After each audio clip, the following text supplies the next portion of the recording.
Welcome to This Explainer. Today we're diving into something that honestly touches pretty much everyone with a smartphone. We are respectfully unpacking the complex and often totally invisible drivers behind online overexposure. To do this, we'll be breaking down some incredibly insightful work by Dr. Faith Onya. I'm really looking forward to getting into this with you, so let's just jump right in. So every single day, millions, literally millions of posts flood our feeds. And if you look closely, you realize that while a lot of these posts are just people seeking genuine human connection, a huge chunk of the internet operates on a totally different currency. It really makes us pause and ask kind of a tough question. Why do so many people trade in exposure? And honestly, what is that exposure actually costing us in the long run? Okay, let's zero in on a very specific phenomenon. We're going to look at why a lot of young, often unmarried women are normalizing nudity and indecent dressing online. But we're not just going to, look at the surface level posts. We're going to examine the hidden systemic drivers pushing this behavior, the really serious long-term harms that come from it, and most importantly, some practical, compassionate steps for restoration. Moving into Section 1, the attention economy trap, where we look at how the system rewards visibility. Because the truth is, we're all living inside an attention economy. What does that mean? Well, it's a system where algorithms are actively designed to favor and promote flashy, provocative content over, say, quiet substance. It's a machine that demands quick, high-volume reactions. These platforms desperately want you to stop scrolling, and they figured out that revealing posts are a highly effective way to make that happen. When you look at how these platforms operate, it perfectly illustrates the brutal choice that the algorithm forces on digital creators today. On one hand, you've got these high-engagement, provocative clicks that rack up likes and shares almost instantly. It's like a digital sugar rush. On the other hand, you have thoughtful, wholesome content that gets way less interaction. So creators are constantly pushed into this really tough decision. Do you chase fast validation through revealing posts, or do you accept a much slower build for content with actual substance? The tricky part is, because algorithms blast these highly visible, revealing posts absolutely everywhere, they quickly become the gold standard for success. And as we know, comparison naturally follows popularity. The apps condition us to measure our own self-worth against whatever is trending or getting the most eyeballs, rather than what's genuinely wholesome or dignified. It's a real trap. Which brings us to Section 2, drivers behind the screen. Let's unpack the vulnerabilities driving this.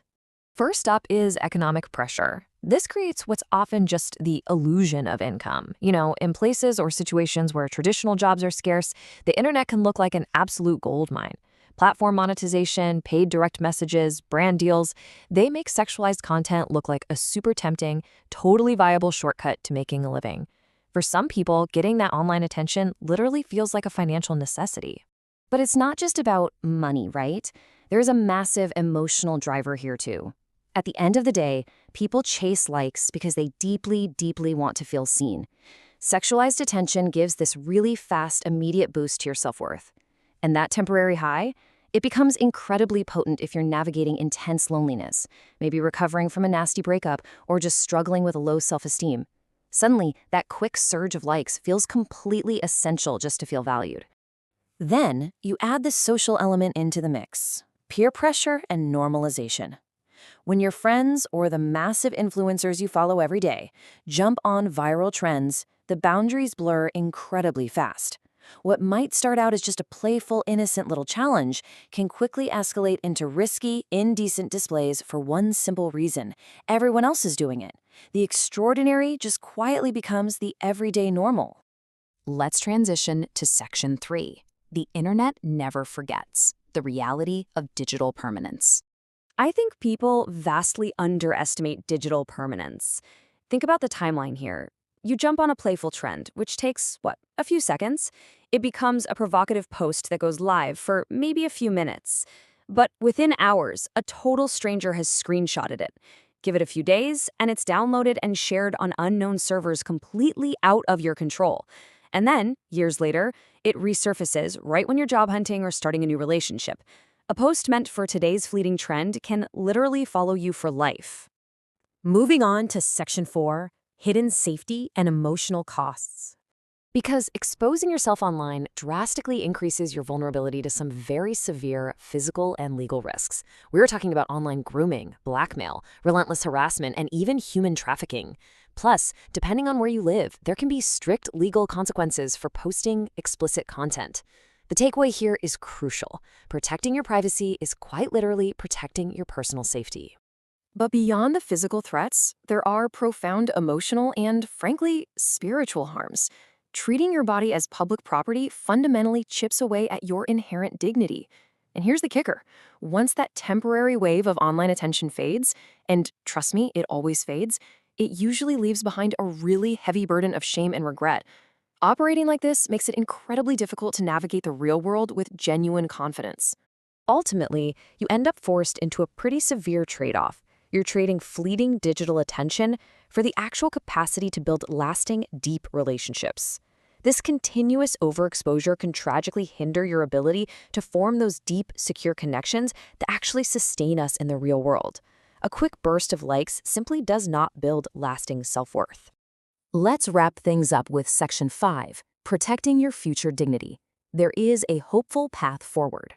Dr. Onya offers a really compassionate, actionable roadmap for restoration here, broken down into 4 clear steps. Step 1, audit your accounts. Go look at what is actually out there attached to your name.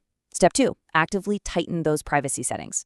Step 3, systematically remove any revealing content. Just take it down. And Step 4, seek out an affirming mentor to help hold you accountable. The point is, you can take back control of your digital footprint today. The core philosophy behind all these steps is actually quite simple. It's remembering that your body is inherently sacred, and it deserves absolute protection. You deserve to invest your time in real-world communities, faith leaders, and counselors who affirm your true worth, instead of trading it away for a handful of fleeting clicks. It's about choosing your dignity over temporary attention. So as we conclude this explainer today, I want to leave you with one final incredibly powerful question. Just ask yourself, would I show this to my future spouse or employer? It's honestly the perfect litmus test. Try to ask yourself this every single time before you hit post, because attention can cost far more than it gives. Protect your dignity and invest in what truly matters. Thanks so much for exploring this vital topic with me today.